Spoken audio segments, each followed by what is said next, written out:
नमस्कार दोस्तों, मैं अविनाश कुमार आपका स्वागत करता हूं हिज स्टोरी में। आधुनिक भारत के इतिहास में हम लोगों ने अभी तक पलासी के युद्ध एवं बक्सर के युद्ध के संबंध में जाना था। पिछले वीडियो में मैंने आप लोगों को बताया था कि बंगाल में द्वैत शासन क्यों लागू किया गया और द्वैत शासन होता क्या है और कैसे द्वैत शासन लागू किया गया। आज के इस वीडियो में हम लोग जानेंगे कि बंगाल में द्वैत शासन लागू करने के परिणाम क्या होते हैं। दोस्तों, बंगाल में जो द्वैत शासन लागू किया जाता है उसके बहुत अच्छे परिणाम नहीं होते। द्वैत शासन अल्पकालीन इस परिस्थितियों में तो बंगाल की रक्षा करने में कामयाब होता है एवं कंपनी के अधिकारियों के लिए भी बेहतर होता, लेकिन दीर्घकालीन परिप्रेक्ष्य में इसके परिणाम बड़े विनाशकारी होते हैं। चाहे वह भारतीय पक्ष हो या फिर ब्रिटिश पक्ष, कंपनी भी एक समय के बाद बड़े कर्जे में डूबती चली जाती है। कंपनी की स्थिति दयनीय हो जाती है और बंगाल का समाज अपने में खो जाता है, उसका गौरव समाप्त हो जाता है। इन सब चीजों के बीच एकमात्र पक्ष होता है जिसे थोड़ा बहुत नहीं, थोड़े बहुत से बहुत ज्यादा फायदा होता है। वह पक्ष था अंग्रेज अधिकारी। जो कंपनी के अधिकारी थे उन्हें निजी व्यापार के द्वारा अपने व्यक्तिगत हितों को साधा, जिससे बंगाल में शोषण तो बढ़ा, जिससे अंग्रेजों की आमदनी बढ़ी, लेकिन वैसे ही आमदनी में वृद्धि ब्रिटिश ईस्ट इंडिया कंपनी की आमदनी में नहीं हो सकी। तो आइए हम लोग शुरू करते हैं। सर्वप्रथम हम प्रशासनिक व्यवस्था के ऊपर चर्चा करेंगे। द्वैत शासन के कारण बंगाल की प्रशासनिक स्थिति बद से बदतर हो गई।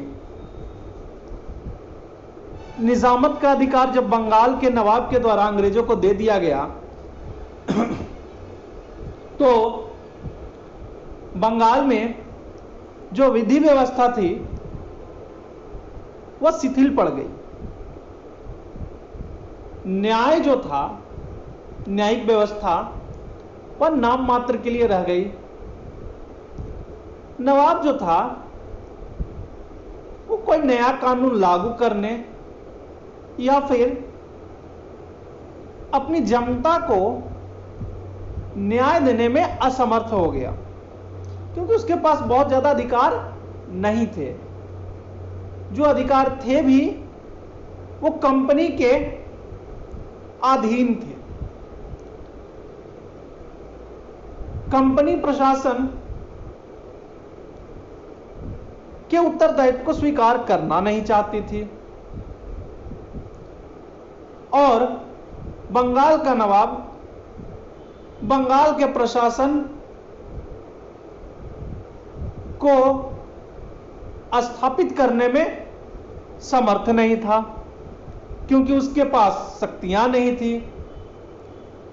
इस स्थिति में सर्वत्र अव्यवस्था फैल जाती है, क्योंकि कानून नाम का कोई शासन है नहीं, राज है नहीं।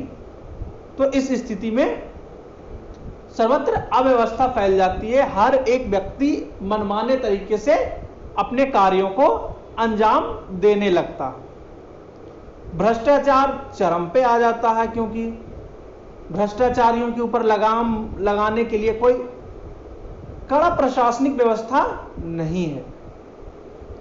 एक तरीके से अगर आप कह दें कि कानून का जो शासन होता है वो समाप्त हो जाता है, तो यह कहना गलत प्रतीत नहीं होता है। कृषि का ह्रास, हम जानेंगे कि द्वैत शासन के कारण कृषि को किस तरीके से नुकसान पहुंचता है। कंपनी का उद्देश्य कृषि कार्यों को बढ़ावा देने एवं उत्पादन में वृद्धि करने का कभी था ही नहीं। कंपनी का एकमात्र उद्देश्य यही था कि अधिक से अधिक भूमि कर का संग्रह कैसे किया जाए।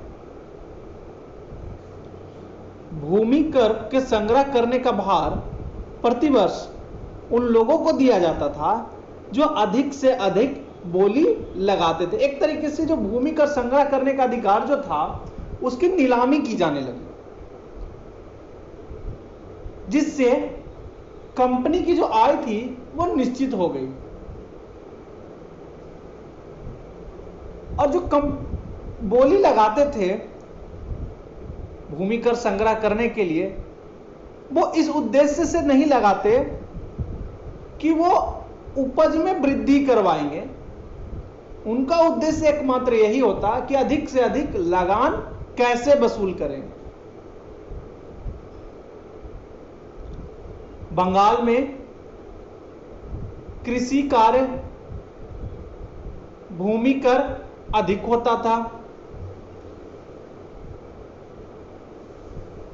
क्योंकि जो जमा करने वाले अधिकारी होते थे वो अधिक से अधिक लाभ प्राप्त करना चाहते थे। और साथ ही साथ जो कृषि कर था उसे बड़े कड़ाई से लागू किया जाता था। जो बढ़े हुए कृषि दर पे बड़े कड़ाई से लागू किया जाता था। इस कारण कृषि के उत्पादन में लगातार हानि होती रही, ह्रास होता रहा, क्योंकि किसी की रुचि उत्पादन में वृद्धि की थी ही नहीं। इसके बाद हम वाणिज्य व्यवस्था में जो ह्रास आया उसके संबंध में जानेंगे। तो बंगाल में अंग्रेजों को 1717 में निःशुल्क व्यापार करने की अनुमति दी गई थी। इस विशेषाधिकार का अंग्रेजों ने जी भरकर दुरुपयोग किया एवं बाजार में भारतीय व्यापारियों से कम मूल्य पर माल बेचकर भारतीय व्यापारियों को हतोत्साहित किया एवं अधिक हानि पहुंचाई। दोस्तों, आपको याद होगा कि 1717 में फारुखसियार के द्वारा एक सुनहरा फरमान जारी किया गया था, जिसके द्वारा दस्तक जारी करने का अधिकार ब्रिटिश कंपनियों को दे दिया गया था। और इस दस्तक का दुरुपयोग धड़ल्ले से जारी था, जिसके कारण जो अंग्रेज व्यापारी कोई भी वस्तु को बेचते थे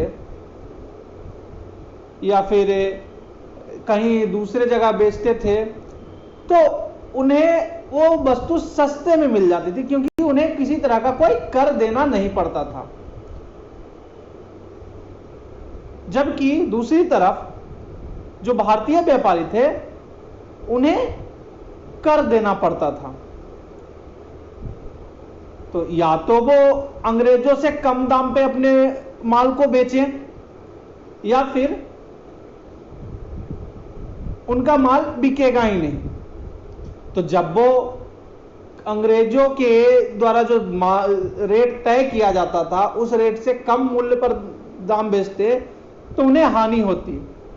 इस स्थिति में वो अंग्रेज व्यापारियों से भारतीय व्यापारी प्रतिस्पर्धा करने की स्थिति में नहीं थे, जिसके कारण भारतीय व्यापार को अत्यधिक नुकसान हुआ।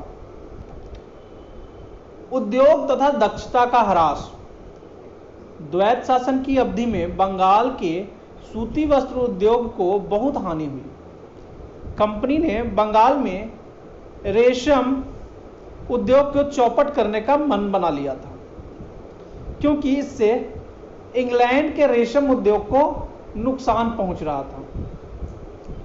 1769 ईस्वी में कंपनी के निदेशकों ने कार्यकर्ताओं को आदेश जारी किया कि कच्चे तेल के उत्पादन को प्रोत्साहित करो तथा रेशम एवं कपड़ा बुनकरों को हतोत्साहित करो। इस उद्देश्य से जुलाहों का उत्पीड़न किया गया, उनके अंगूठे कटवा दिए गए, जुलाहों के पास कच्चे माल पहुंचने नहीं दिया गया तथा किसानों से गुमास्ता और बिचौलियों के माध्यम से प्रत्यक्ष रूप से कच्चा माल खरीद लिया जाने लगा एवं उससे यह करार किया जाने लगा कि कच्चे माल के लिए प्राप्त नकदी के कारण वह किसी अन्य व्यापारी के लिए कार्य नहीं कर सकेंगे। इस तरीके से उद्योग को नुकसान पहुंचाया गया। जो भारतीय कुटीर उद्योग थे उन्हें नुकसान पहुंचाया गया। एक और महत्वपूर्ण टॉपिक है, वह है बंगाल के समाज का नैतिक पतन।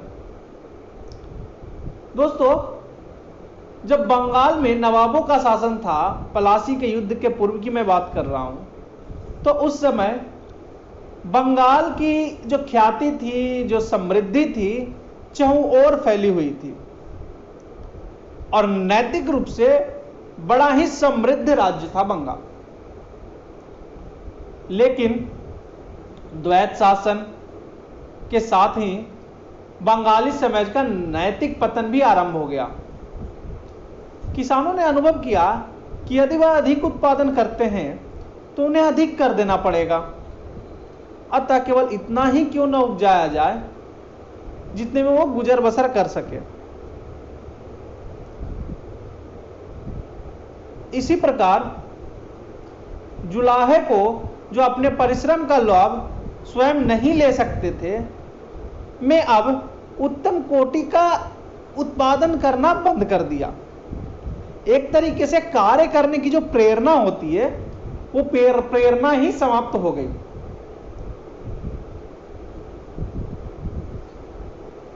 इस तरीके से जो बंगाली समाज था वो निर्जीव अवस्था में जाता प्रतीत होता है एवं षड्यंत्र के जो लक्षण होते हैं वो प्रत्यक्ष दिखने लगते हैं। द्वैत शासन के काल में बंगाल में कंपनी ने एक संगठित लूट को अंजाम दिया एवं हर तरीके से बंगाली समाज को नुकसान पहुंचाया, जिसके कारण दैनिक वस्तुओं के मूल्य बढ़ गए, कार्यों को बहुत कठिनाइयों का सामना करना पड़ रहा था। तो इस तरीके से हम देखते हैं कि जो कार्य करने की प्रेरणा होती है, विकास की जो प्रेरणा होती है किसी भी समाज में, वो प्रेरणा द्वैत शासन के काल में बंगाली समाज से समाप्त हो गई। इस तरह हम देखते हैं कि द्वैत शासन ने किस तरीके से बंगाल के समाज को दुष्प्रभावित किया। आगे की क्लास में हम एक नए गवर्नर वॉरेन हेस्टिंग के बारे में पढ़ेंगे। हम जानेंगे कि वॉरेन हेस्टिंग ने क्या क्या कार्य किए और उसकी नीतियों ने किस हद तक भारतीय राजनीति एवं भारतीय समाज को प्रभावित किया। धन्यवाद।